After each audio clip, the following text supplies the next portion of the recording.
Welcome বন্ধুরা, আমি আজকে আপনাদেরকে এমন একটি মুভির এক্সপ্লেন করব যেই মুভিটি পৃথিবীর সকল দেশ থেকে ব্যান করা হয়েছে। আর সবাই বলছে এটা এক অশ্লীল সিনেমা, আর এ কারণেই এইটি দেখা উচিত নয়। তবে এটি কতটুকু সত্য, আর আমি আজকে আপনাদেরকে এই সিনেমার এমন কিছু বাস্তব চিত্র তুলে ধরবো যা দেখার পরে এই সিনেমার সম্পর্কে আপনার যত ধারণা ছিল সব ভ্রান্ত ধারণা ভেঙে যাবে। আসলে এই সিনেমাটি পুরনো সময়ে তখনকার সামাজিক অবস্থাকে ইঙ্গিত করে তৈরি করা হয়েছিল। পুরনো সময়ে রাজা মহারাজারা কিভাবে মদের নেশায় পাগল হয়ে নারীদের সাথে প্রতারণা করত এবং তাদের ভোগ করত। তবে বন্ধুরা, এই সিনেমাটিতে একটি প্রেমের কাহিনীও রয়েছে, আর এই প্রেমটি শত বাধা পেরিয়ে শেষ পর্যন্ত সফল হয়নি। তাহলে চলুন দেরি না করে শুরু করা যাক আজকের মুভির এক্সপ্লেনেশন। যারা এখনো চ্যানেলটিকে সাবস্ক্রাইব করেননি তারা প্লিজ চ্যানেলটিকে সাবস্ক্রাইব করে সঙ্গে থাকুন। সিনেমাটির শুরুতে আমরা তারা এবং মায়াকে দেখতে পাই। তারা এবং মায়া দুজনই খুব ভালো বন্ধু। তারা দুজন ছোটবেলায় একসাথেই খেলাধুলা করত। আর তারা হচ্ছে বিক্রম সিং এর বোন, আর মায়া হচ্ছে তাদের বাড়ির একজন দাসীর মেয়ে। বিক্রম সিং সবসময় মায়ের উপরে নিজের জোর খাটাতো, আর ছোটবেলা থেকেই সবসময় বলতো, বড় হয়ে আমি তোকেই বিয়ে করব, আর তুই হবি আমার দাসী। আর মায়া সবসময় তার মাসিকে বলতো, আমি কারো দাসী হব না। এবং মায়া তার মাসিকে এটাও বলে যে আমি কেন সবসময় তার আর ব্যবহার করা কাপড় চোপড়কে পরি। তখন তার মাসি বলে, কারণ তুই হলি দাসীর মেয়ে, আর তারা হচ্ছে একজন রাজার মেয়ে। মায়ের এগুলো ভালো না লাগলেও তাকে সবসময় তারার ব্যবহার করা জিনিসগুলোই পড়তে হতো। আর এভাবেই ধীরে ধীরে তারা সবাই বড় হতে থাকে। এরপরে আমাদেরকে কিছু বছর পরের সিন দেখানো হয়, যেখানে আমরা দেখি তারা সবাই এখন অনেক বড় হয়ে গেছে। তখন মায়ার বান্ধবী তারার বিয়ে ঠিক হয় পাশের রাজ্যের রাজা রাজ সিং এর সঙ্গে। যখন কিনা রাজ সিং বিয়ের বারাত নিয়ে আসে, তখন সে মায়াকে দেখতে পায়।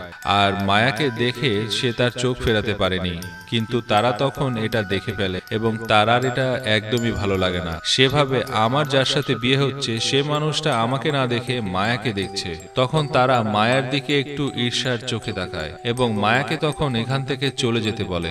তখন বেচারি মায়া অনেক কষ্ট পায় আর এখান থেকে চলে যায়। এই জন্য মায়া এর বদলা নিতে চায়। তখন মায়া একটি কৌশল বের করে, আর সে বিয়ের রাতে রাজ সিং এর কাছে যায় এবং তাকে গিয়ে বলে, তুমি চাইলে আমার সাথে যা খুশি তাই করতে পারো। তখন বিয়ের রাতে তারার স্বামী মায়ার সাথে ইন্টিমেট হয়, আর এটা তখনই সে তারার ভাই বিক্রম সিং দেখে ফেলে এবং বেচারা তখন এটা দেখে অনেক কষ্ট পায়, কেননা সে ছোটবেলা থেকে মায়াকে বিয়ে করার স্বপ্ন দেখে আসে, আর এখন তার স্বপ্ন ভেঙে চুরমার হয়ে গিয়েছে। পরের দিন সকালে বিদায়ের বেলা যখন কিনা তারা মায়ের সাথে দেখা করতে যায়, আর তখন তারা মায়াকে কিছু বলার আগে মায়া তারাকে বলে, সারা জীবন আমি তোমার ব্যবহার করা জিনিস ব্যবহার করেছি, কিন্তু এখন থেকে আমার ব্যবহার করা জিনিস তোমার সাথে থাকবে সব সময়ের জন্য। আর এই কথা শুনে তখন তারা বুঝে যায় যে মায়া তাকে কি বুঝাতে চাইছে। তখন এই কথা শুনে তারার অনেক কষ্ট লাগে, কেননা তার আগেই তার স্বামীর ভালোবাসা সে পেয়ে গিয়েছে। তখন তারা অনেক কান্না করে, আর রাজ সিং এর সঙ্গে তখন সেখান থেকে তার রাজ্যে চলে যায়। কিন্তু তারপরেও তারার ভাই বিক্রম সিং মায়াকে বিয়ে করতে চায়। বিক্রম সিংকে বিয়ে করার জন্য মানা করে দেয়, আর এই কারণে বিক্রম সিং পুরো রাজ্যে ঢোল পিটিয়ে জানিয়ে দেয় যে মায়া একজন পতিতা, কেননা সে রাজ সিং এর সঙ্গে রাত কাটিয়েছে। তারপরে পুরো রাজ্যের মানুষ জেনে যায় যে মায়া একজন পতিতা, আর এ কারণে তখন মায়াকে অনেকেই মারার জন্য আসে। তখন মায়ার মা তখন তাকে বলে যে তুমি এখান থেকে অনেক দূরে চলে যাও, নয়তো তোমাকে তারা সবাই মিলে মেরেই ফেলবে। তারপর মায়া সেখান থেকে চলে যায় আর পাশের রাজ্যের একটি জায়গায় গিয়ে বিশ্রাম নেয়। আর এখানে তখন মায়ার জয়কুমারের সঙ্গে দেখা হয়, আর জয়কুমার ছিল একজন মূর্তিকার, আর সে পাথর কেটে অনেক সুন্দর সুন্দর মূর্তি তৈরি করতে পারত। আর জয়কুমার খুবই ভালো একজন মানুষ ছিল, কেননা সে অন্যদের মতো মেয়েদেরকে ব্যবহারের জিনিস বলে মনে করত না, সে মেয়েদেরকে সম্মানের চোখে দেখত। জয়কুমার মায়ের রূপ দেখে অনেক মুগ্ধ হয়ে যায়, আর সে তখন মায়ের একটি সুন্দর মূর্তি তৈরি করতে চায়। এই জন্য সে মায়ার সাথে বন্ধুত্ব করার চেষ্টা করে, কিন্তু প্রথম মায়া জয়কুমার থেকে অনেক দূরে দূরে থাকত। তারপরে একদিন জয়কুমার মায়াকে রসা দেবীর কাছে নিয়ে যায়। রসা দেবী হচ্ছে এমন একজন মানুষ যে কিনা মেয়েদেরকে নাচ শেখাতো এমনকি সেই সাথে সাথে সেই মেয়েদেরকে আর্ট অফ লাভের সম্পর্কেও শিখাতো। তখন রসাদেবী মায়াকে জয়কুমার সম্পর্কে বলে। রসাদেবী বলে, জয় খুবই ভালো একজন মানুষ, সে অন্য পুরুষদের মতো পশু নয় যারা কিনা সব মেয়েদেরকে ব্যবহার করে ব্যবহারিক জিনিস হিসেবে ভাবে। তুমি চাইলে জয়কুমারকে বিয়ে করতে পারো, সে তোমাকে অনেক সম্মানের চোখেই দেখবে, জয়কুমারের সঙ্গে তোমার খুব ভালো মানাবে। এরপরে মায়া ধীরে ধীরে জয়কুমারকে পছন্দ করতে শুরু করে। তারপরে তারা দুজনের মধ্যে ভালোবাসাও শুরু হয়ে যায়। কিছুদিন পর মায়া নিজেকে জয়কুমারের কাছে সঁপে দেয়। তারা দুজন তখন দিনরাত একজন অন্যজনের প্রেমে ডুবে থাকে। আর মায়া এখন জয়কুমারের সাথে অনেক হাসি খুশি জীবনযাপন করতে থাকে। এমনকি মায়া চায় বাকি জীবনটাও সে জয়কুমারের সাথে কাটাবে।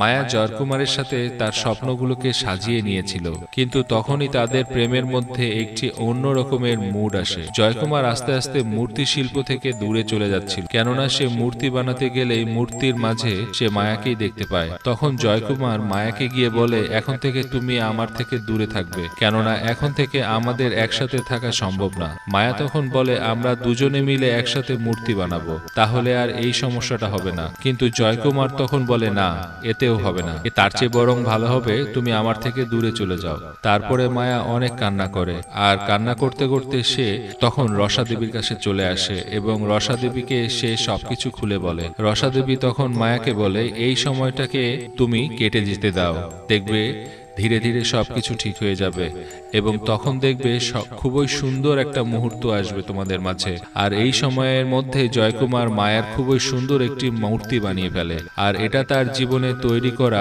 মূর্তিগুলোর মাঝে শ্রেষ্ঠ মূর্তি ছিল। একদিন রাজ সিং তার সৈন্যদের নিয়ে এখানে মূর্তি দেখতে আসে, আর সে এসেই এই মূর্তিটিকে দেখে জয়কুমারকে জিজ্ঞেস করে, এই মূর্তিটি কার? আমি এই মূর্তির মেয়েটিকে চাই।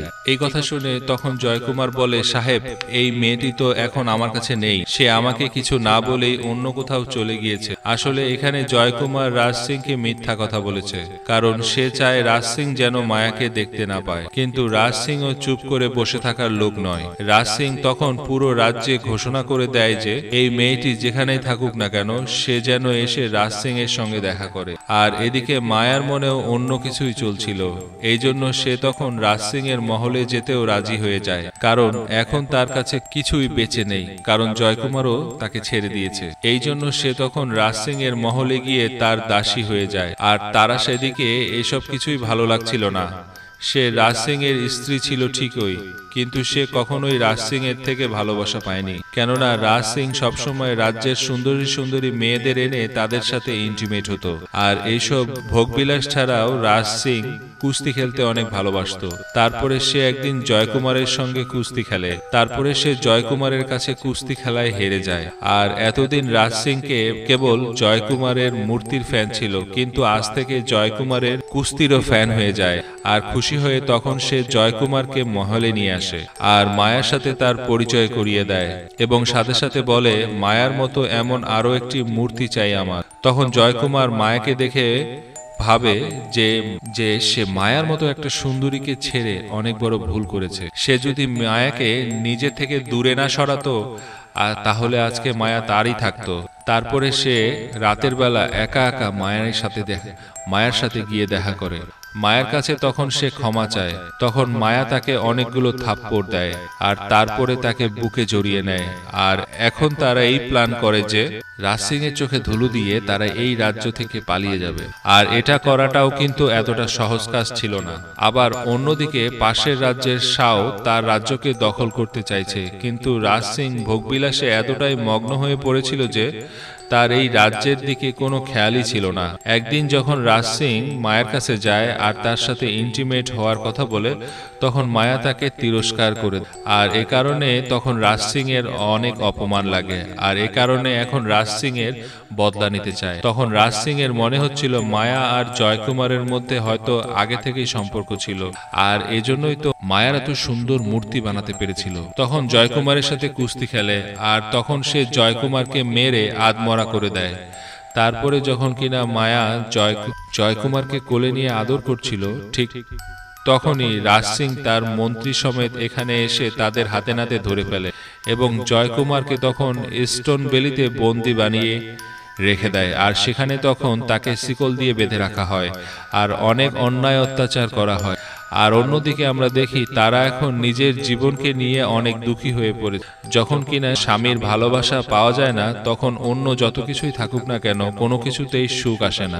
আর এই কারণে এখন তারা সুইসাইড করে নিজেকে শেষ করে দিতে চায়। এই জন্য সে আজকে নিজের হাতে শিরা কেটে নিয়েছে। কিন্তু তখনই মায়া সেখানে চলে আসে, আর মায়া এসেই তারাকে বাঁচায়। তখন তারা দুজন দুজনকে জড়িয়ে ধরে কান্না করতে শুরু করে আর একে অপরের ভুল স্বীকার করে নেয়। তারা তখন মায়ের কাছে ক্ষমা চায়, কেননা সে জয়কুমারকে বাঁচানোর জন্য কিছুই করতে পারেনি। এরপরে তারা রাজ সিং এর কাছে যায় এবং তাকে মিথ্যে ভালোবাসা দেখিয়ে বলে, তুমি শুধু এরই উপযুক্ত, তুমি সত্যিকারের ভালোবাসা পাবার যোগ্য নয়। তুমি তোমার সারা জীবন ভোগবিলাসের মধ্যেই কাটিয়েছ, আর তুমি সারা জীবন এটাই করতে থাকবে। তারার এই কথা শুনে রাজ সিং অনেক রেগে যায়। তখন সে তারার ভাই বিক্রম সিংকে ডেকে এনে অনেক অপমান করে। এরপরে বিক্রম সিং শাওকে একটি চিঠি লেখে। সে শাওকে রাজ সিং এর রাজ্য আক্রমণ করার জন্য উস্কানি। আর এদিকে মায়া জয়কুমারের সাথে দেখা করার জন্য লুকিয়ে লুকিয়ে স্টোন ভ্যালিতে চলে যায়। আর সেখানে গিয়ে সে জয়কুমারকে শিকল দিয়ে বাঁধা অবস্থায় দেখতে পায়। আর এটা দেখে মায়া তখন অনেক কান্না করে। তারপরে মায়া জয়কুমারকে জড়িয়ে ধরে নেয়, আর সাথে সাথে মায়া এটাও বলে যে তুমি আমার জীবনের সত্যিকারের ভালোবাসা। এরপরে আমার জীবনে যতই বাধা আসুক না কেন, আমি শুধুমাত্র তোমারই। এরপরে মায়া রাজ সিং এর কাছে এসে বলে, আজ থেকে আমি তোমার দাসী হয়ে থাকব, আর আমি এখন থেকে আমার সকল কিছু সঁপে দিচ্ছি, কিন্তু একটা শর্ত আছে, জয়কুমারকে তোমায় মুক্তি দিতে হবে। কিন্তু রাজ সিং জয়কুমারকে ছাড়তে চাইছিল না, কেননা তার জন্য তাকে অপমানিত হতে হয়েছিল। কিন্তু তারপরেও সে মায়াকে বলে, আমি জয়কুমারকে ছাড়তে পারি, তবে একটা শর্তে, তোমাকে মন এবং শরীর দুদিক থেকে আমাকে আপন করতে হবে। তখন এতে মায়া রাজি হয়ে যায়, কিন্তু জোর করে কেউ কাউকে পেতে পারে না। রাজ সিং জোর করে তার কাছে মায়াকে রাখবে কিভাবে? সে তখন এটা বুঝে যায় যে মায়ার মন এখনো জয়কুমারের কাছে পড়ে রয়েছে। তখন সে মায়াকে ধাক্কা দিয়ে নিচে ফেলে দেয় আর বলে, তুমি আমাকে মিথ্যা কথা বলছো। এখন আমি জয়কুমারের এমন অবস্থা করব যা কিনা তুমি কখনো কল্পনাও করতে পারবে না। এরপরের দিন রাজ সিং জয়কুমারকে হাতি দিয়ে মারার আদেশ দিয়ে দেয়। পরের দিন সকালে একদিকে সবাই জয়কুমারের মৃত্যুর তামাশা দেখছিল, আর অন্যদিকে শাহ তার সৈন্যদেরকে নিয়ে রাজ সিং এর রাজ্যকে আক্রমণ করে দেয়। এদিকে মায়া তার প্রেমিকের জন্য কিছুই করতে পারছে না। সে তখন অসহায় হয়ে জয়কুমারকে হাতি দিয়ে মারতে দেখে, আর অন্যদিকে শাহ রাজ সিং এর রাজ্য দখল করে নেয়। তারপরের মায়া মান সম্মান ভালোবাসা সবকিছু হারিয়ে সে এক অজানার উদ্দেশ্যে রওনা হয়ে যায়। আর এখানেই এই মুভিটি শেষ হয়ে যায়। সো মুভির এক্সপ্লেনেশনটা কেমন ছিল অবশ্যই কমেন্টসে জানাবেন। ভালো লাগলে অবশ্যই লাইক দিন। যারা এখনো চ্যানেলটিকে সাবস্ক্রাইব করেননি, প্লিজ চ্যানেলটিকে সাবস্ক্রাইব করে আমাদের সঙ্গেই থাকুন। দেখা হচ্ছে পরবর্তী মুভির এক্সপ্লেনেশনে। ততক্ষণ ভালো থাকবেন।